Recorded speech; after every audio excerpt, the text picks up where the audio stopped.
Pleased to be joined now by Silverbacks assistant coach Carter Cochrane following a tough loss tonight, Saturday night, a 7-5 final of Vernon Vipers. As always, I just want to start here with your general thoughts. How are you thinking about this one? Yeah, it's a tough one.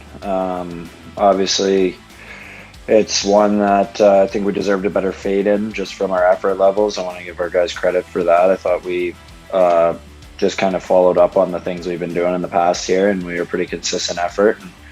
It's a tough one to lose, but it's one that only becomes disappointing or tough if we let it creep into future games. So if we can just get back on track tomorrow and play a similar way that we played today, I think we'll get a better result. And it's not one that we're going to dwell on too much. And some pretty obvious things that we're going to work on and hopefully fix in the future here. I do need to ask, just because once again you guys got out to a lead, and it turned out obviously to be a high-scoring game, back and forth, another tight one. But can you just tell me, like, was there anything different about this one with you guys getting the lead and then seeing it slip away? How was this one maybe different from earlier games? Yeah, definitely different from the fact that we didn't really let up. There's one thing, like, our goaltending hasn't been good enough against Vernon through this whole pod. Both the guys know that, and I wouldn't be saying that if we didn't expect more from them. And they're both guys that are both very good goalies, and they battle extremely hard. And I don't know what it is about, because we're getting very good performances against West Kelowna right now, and we're getting just not up to the standards we expect against Vernon, and that's something that we got to kind of figure out here.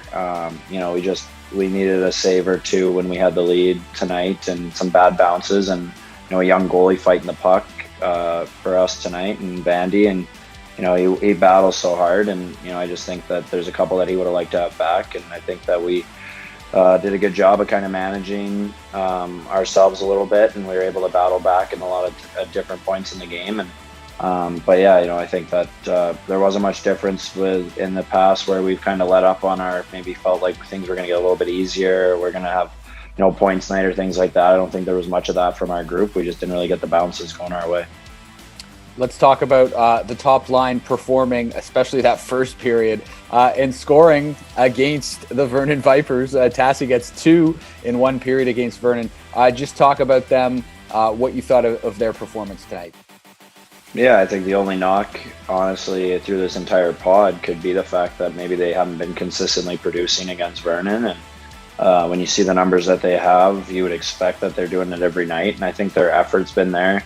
And you think back, like Tassie, his first three games, I think he knew weren't up to kind of the standards he wanted to play at. 2 of those games happened to be against Vernon, so I think he's been a lot better in the previous 5 against them, and to be able to get his first 2 against them in the pods, obviously going to be good for his confidence. But no, those guys are bringing it every night. And we're getting to a point now where I think we just expect it. It's not really, anything that we're blown away by when they show up and produce the way they are, just because we know the abilities they have, and they're showing that they have the ability to do it every night.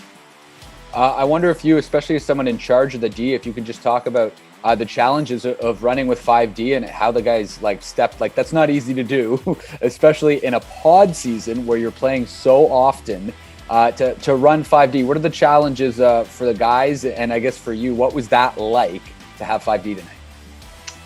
Well, for me, it's pretty easy. Just roll them back over one after another, and a lot more challenging for the guys, obviously, playing. But, there is aspects that I remember well playing too, where you get into those scenarios with 4 or 5D in a game, and you get into the rhythm of it a lot quicker, and you just kind of know you're going back out every other shift pretty much for the most part. And when you get into those situations, you can't really dwell on your mistakes too much, and I think it actually helps guys mentally, especially younger guys. There's not 2 or 3 minutes in between shifts where you can really sit there and dwell on, I should have done this better, I should have done that, or I can't believe I got scored on. It's next man up at all times, and you have to be prepared for that. And you have guys that are in fantastic shape on our back end, and I mean, even with 6D, the fact that they've had to play every game of this pod in the condensed schedule, there hasn't been one time where I've really questioned our energy levels or our fitness at the back end. And tomorrow is going to be the probably biggest challenge we've had to face from a fatigue standpoint, and I have all the confidence in the world that those 5 guys, and LeMay, if he's good to go, are going to be ready to step up and be up for the challenge again. I mean, that's a credit to the work that they've put in leading up to this, and to be able to do that, it wasn't even something that we thought twice about tonight or anything that we were worried about going into it. We knew that we had guys back there that can be horses for us, and all 5 of them stepped up in a big way. I do want to just give you the opportunity, only because we've harped on the special teams so much, and the power play comes through and the PK as well. Obviously not the result you wanted, but to see the special teams, did you kind of know this was happening? Things might even out?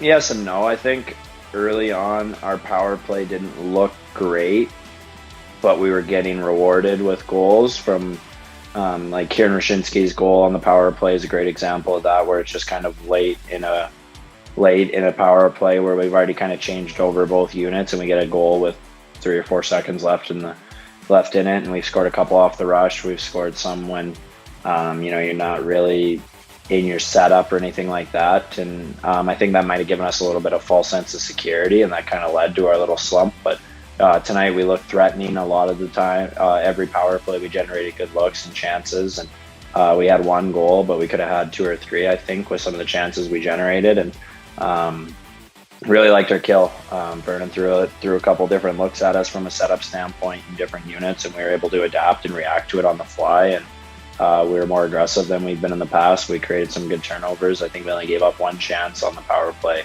tonight, and luckily it hit a post. But it was a minor breakdown, one that when you only really break down once on your kill in an entire game. You might get scored on, you might not, but it was definitely a step in the right direction overall, special teams wise.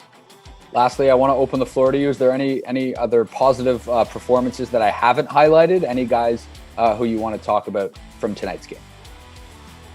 I think we talked about everybody. You talk about both special teams units, and that's pretty much our entire team when you break down who plays on what. And same with the power play. And I think that our forward group was solid for us tonight at times, and Drew Bennett's starting to kind of find his way again, where like everybody, he was a huff for so long in between. You come in a little bit rusty into the pod, you can't expect everybody just to jump out of the gate and be firing, and to see him get a goal in front of the net where he tends to make his money was great to see. And he's kind of strung a few good games in a row back together, and he's forming some really nice chemistry with Rex and Jocko there. And that's a group we got a lot of confidence in every area of the ice.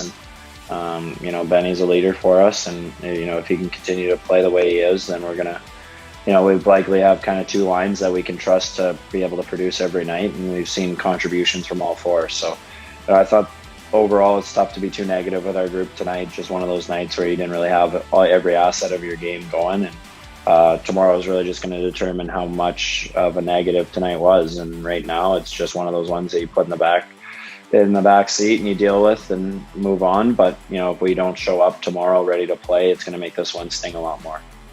Thanks so much for taking the time. Yeah, thank you.